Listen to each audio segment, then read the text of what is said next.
राजू नाम का एक लालची मछली व्यापारी था। उसका एक नौकर था भोला।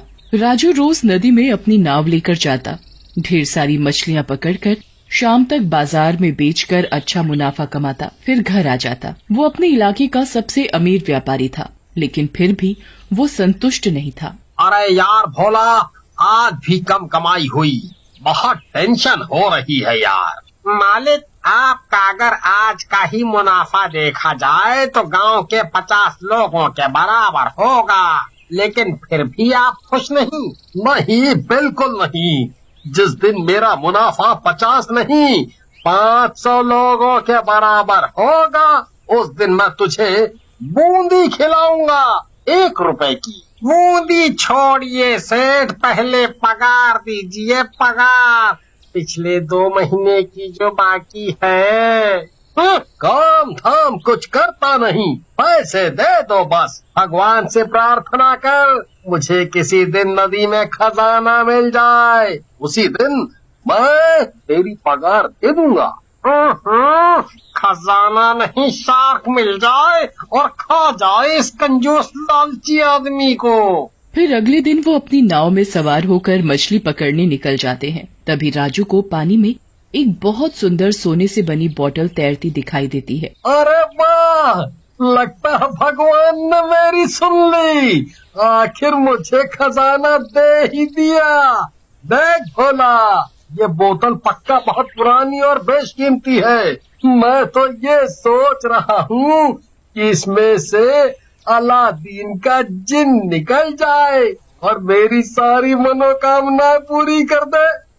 जा बेटा, जल्दी से लंबा वाला डंडा ला और इस चिराग नुमा बोतल को निकाल। मालिक, मेरी बात मानिए, इसे मत निकालो, ये छलावा भी हो सकता है।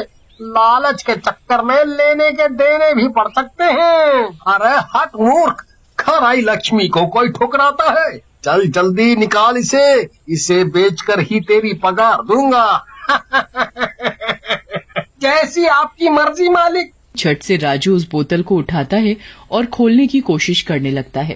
तभी आसमान में बिजली कड़कने लगती है और आकाशवाणी होती है, मत खोलो, मत खोलो, मत खोलो। मालिक, क्या आपने ये आकाशवाणी सुनी? मुझे तो बहुत डर लग रहा है। इसे मत खोलिए, इसे मत खोलिए। गरीबी की वजह से तू ज्यादा सुनने लग गया है। कोई आकाशवाणी और पातालवाणी नहीं हुई है, बस तू जलवाणी सुन, जो चीख चीख कर कह रही है, राजू तू अब बहुत अमीर होने वाला है। फिर जैसे ही राजू जोर लगाकर बोतल खोलता है, एक काले रंग का धुआं बोतल से निकलकर राजू की नाक में चला जाता है। देख मूर्ख, खोल दी मैंने बोतल, कौन सा सांप निकल गया इसमें है? ये तो पूरी सोने से बनी है। मुझे अमीर होने से अब कोई नहीं रोक सकता। वो सब तो ठीक है, पर उस काले धुएं का क्या जो आपकी नाक में चला गया? कौन सा काला धुआं? लगता है तू गरीबी में ज्यादा देखने भी लग गया है। चल नाव घुमा और किनारे पर वापस चल। फिर वो दोनों वापस किनारे पर आने लगते हैं। राजू वो बोतल नाव में ही छुपा देता है। सुन भोला, ये बोतल नाव के अंदर है, ये बात बस तुझे और मुझे पता है। घर ले गया तो चोरी भी हो सकती है। मालिक, मैं तो आज ही अपने गांव निकल जाऊंगा, पता नहीं क्या बला उठा लाए हैं आप। चल डरपोक कहीं का। फिर रात होते ही, सुनो भाग्यवान, मैं तुम्हें कल तुम्हारी पसंद की साड़ी दिलाऊंगा और कुछ गहने भी ले लेना। मैं बहुत अमीर होने वाला हूँ। हाँ, तुम्हारी कौन सी लॉटरी लग गई है या कोई खजाना हाथ लग गया? मुझे 2 साल से एक रुमाल नहीं दिलाया, आज साड़ी की बात कर रहे हो? ऐसा ही कुछ समझ लो मेरी प्यारी दुलारी पत्नी। फिर जैसे ही राजू खाना खाकर पानी पीता है, अचानक उसकी आंखें लाल होने लगती हैं और मुंह से लंबे लंबे दांत निकल जाते हैं। वो एकदम भूतिया हो जाता है। ये देखकर राजू की पत्नी बहुत घबरा जाती है और कांपने लगती है। कौन हो तुम? बचाओ बचाओ बचाओ। फिर राजू वहाँ रखा सारा पानी पी जाता है, फिर भी उसकी प्यास नहीं बुझती। वो और पानी ढूंढता है पर उसे नहीं मिलता। राजू शीतल को गले से पकड़कर हवा में उठा देता है। कहाँ है पानी मोटी औरत, कहाँ है पानी? मुझे और पानी चाहिए, नहीं तो मैं तेरा खून भी पी जाऊंगा। मुझे नहीं मालूम, आप सारा पानी तो पी गए, मैं और कहाँ से बताऊं? आप कौन है? मेरा राजू कहाँ है? मेरा राजू पहाड़ में गया। राजू तू पानी बता कहाँ है, नहीं तो यहीं तेरा गला घोट कर तुझे मार दूंगा। शीतल घबरा जाती है। छत पर मोटर की टंकी है, उसी में इस समय पानी हो सकता है। फिर वो भूत शीतल को फेंककर सीधा छत पर भाग जाता है और पानी की टंकी के अंदर जाकर बैठ जाता है।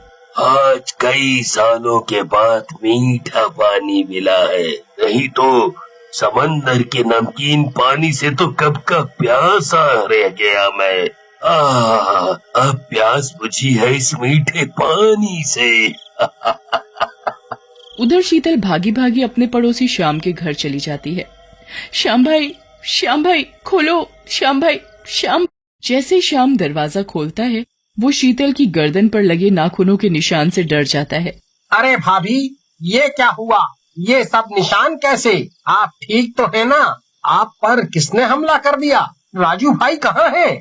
सब बताती हूँ श्याम भाई, मैं तो लुटी गई, बर्बाद हो गई। मेरे पति में कोई भूत आ गया है। फिर शीतल उसे सारी कहानी बताती है। ठीक है भाभी, आप अभी यहीं आराम करो, हम सुबह होते ही आपके घर चलेंगे। मैं कुछ और पड़ोसियों को भी ले लूंगा, रात के समय जाना ठीक नहीं। फिर सुबह होते ही श्याम अपने कुछ पड़ोसियों को लेकर राजू के घर चल पड़ता है। वहाँ पहुँचकर कोई है? कोई है? भाई जरा बच के, कहीं ये भूत हमें जिंदा न चला जाए। मेरी तो अभी शादी भी नहीं हुई है। श्याम भाई, रात वो पानी के चक्कर में छत पर भाग गए थे। मुझे लगता है हमें छत पर ही जाकर देखना चाहिए। भला ये कैसा भूत है जिसे पानी इतना प्यारा है? फिर वो सब लोग छत पर जाते हैं। जैसे ही टंकी में झांकते हैं, उनकी आंखें फटी की फटी रह जाती हैं। उन्हें देखकर वो भूत बाहर निकल जाता है। अब उसकी एक जलपरी जैसी पूंछ भी निकल जाती है। अरे भाई, ये कोई भूत नहीं, ये तो कोई चुड़ैल जल परी है। मैं हूँ जल की रानी, चुड़ैल महारानी। 200 साल से बंद थी एक बोतल में। इस लालची राजू ने मुझे आजाद करा दिया, पर इसका शरीर अब मेरा गुलाम है। अब मैं यहाँ का सारा मीठा पानी पी जाऊंगी। छोड़ दे मेरे दोस्त को। जो भी मेरे बीच में आया, मैं उसे कच्चा चबा जाऊंगी। अभी मुझे भूख लगी है, मुझे जाने दो, अगर अपनी जान प्यारी है तो। फिर वो चुड़ैल रेंगते हुए जाने लगती है और श्याम उसके बीच में आ जाता है। वो चुड़ैल उसका पैर चबा जाती है।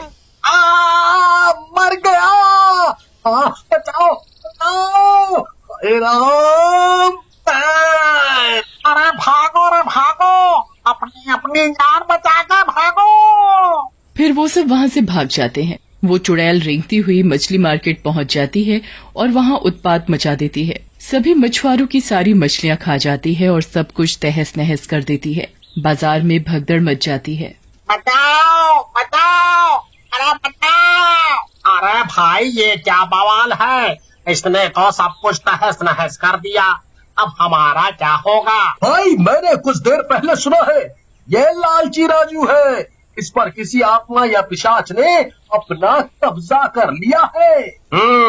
अभी बताता हूँ मैं इसे। फिर मेरे पास बंदूक है, एक गोली में खत्म है ये। फिर वो मछुआरा बंदूक लेकर उस जलपरी चुड़ैल की तरफ जाता है। जैसे ही उस पर बंदूक तानता है और फिर से एक टंकी में जाकर बैठ जाती है। मछुआरा वहाँ से भागता हुआ शीतल के पास पहुँच जाता है। भाभी, ये राजू भाई को क्या हो गया है?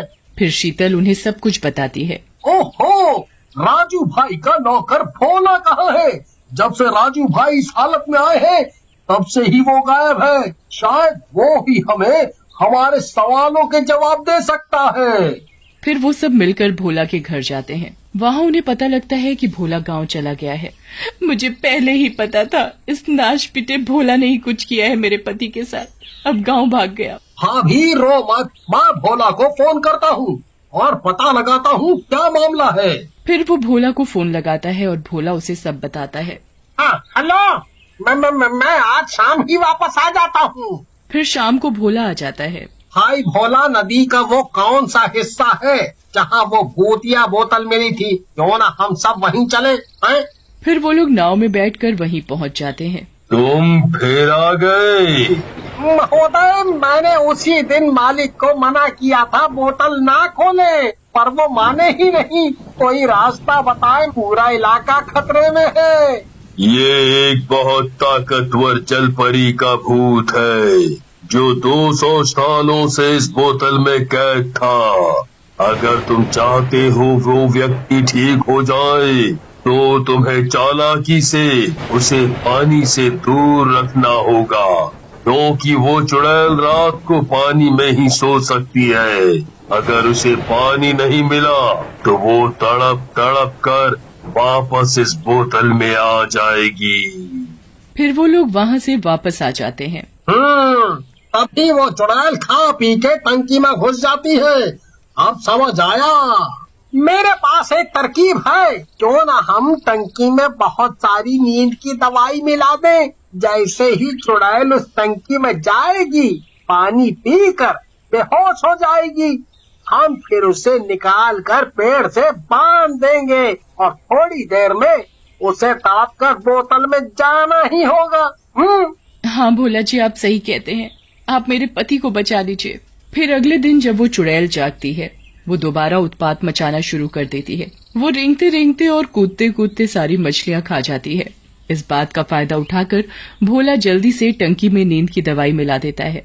जैसे ही वो चुड़ैल वापस टंकी में सोने जाती है, वो बेहोश हो जाती है। वो लोग उसे उठाकर पेड़ में बांध देते हैं और थोड़ी देर में वो चुड़ैल प्यास से तड़पने लगती है। छोड़ दो, छोड़ दो, हम नहीं, तुम छोड़ दो मेरे पति को, दुष्ट चुड़ैल। थोड़ी देर में तड़प के कारण उस चुड़ैल को राजू का शरीर छोड़ना पड़ता है। एक काला धुआं राजू की नाक से निकलता हुआ सीधा बोतल में चला जाता है। भोला, तुमने मेरी जान बचाई, मुझे माफ कर दो भोला।